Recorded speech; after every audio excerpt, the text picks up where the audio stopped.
Mga bagay na ayaw ng mga pusa. Siguradong hindi mo pa alam ang panghuli, kaya panoorin hanggang dulo.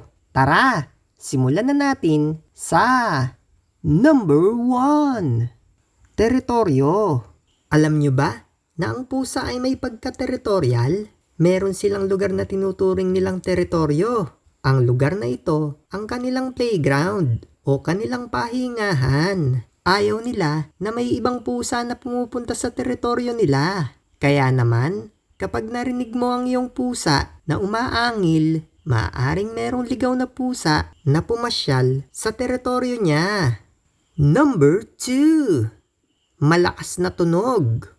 Hindi lang sa pang-amoy malakas ang pusa, malakas din ang pandinig nila kumpara sa tao.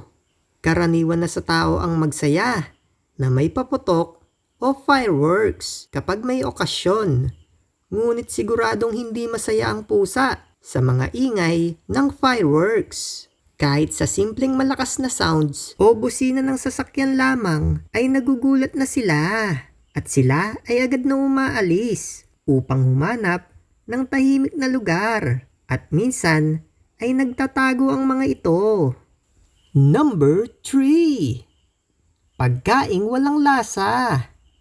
Ayaw ng mga pusa ang mga pagkaing walang lasa.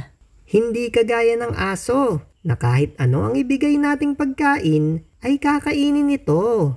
Malakas ang pang-amoy ng pusa. Kaya naman, kung hindi ka aya-aya ang amoy ng pagkain na binigay mo sa pusa, ay siguradong hindi ito kakainin. Lalo na kapag expired o panis na ang mga ito.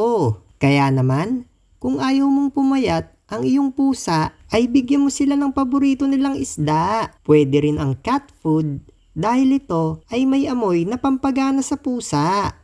Number 4. Lamig.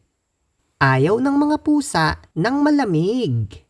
Kaya naman, takot silang mabasa dahil madali silang ginawin. Sa oras na pinapaliguan sila, ito ay nagwawala para lang makatakas. Kaya naman, paliguan lamang ang pusa kung kinakailangan. Dahil kaya namang maglinis ng pusa sa sarili niya gamit ang kanyang dila. At kung oras na talaga para paliguan ng pusa, ay gumamit ng warm water upang hindi ito mabigla. Gusto niyo na ba malaman ng pang-5, mga ka-idol? May ibang bagay pa ba na ayaw ang pusa nyo bukod sa mga sinabi ko? Kung meron man, i-comment mo na yan para ma-share sa iba pa nating mga kaibigan.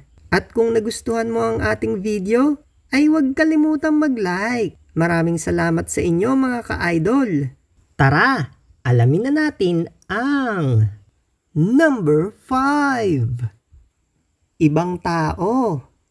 Ayaw ng pusa ng may ibang tao. Kaya naman, kung meron kayong bisita, siguradong hindi mo na makikita ang pusa dahil ito ay nagtatago. Minsan, patingin-tingin lang ang pusa sa ibang tao at nagmamatsyag ito dahil ang nasa isip nila ay baka may masamang gawin sa kanila ang ibang tao.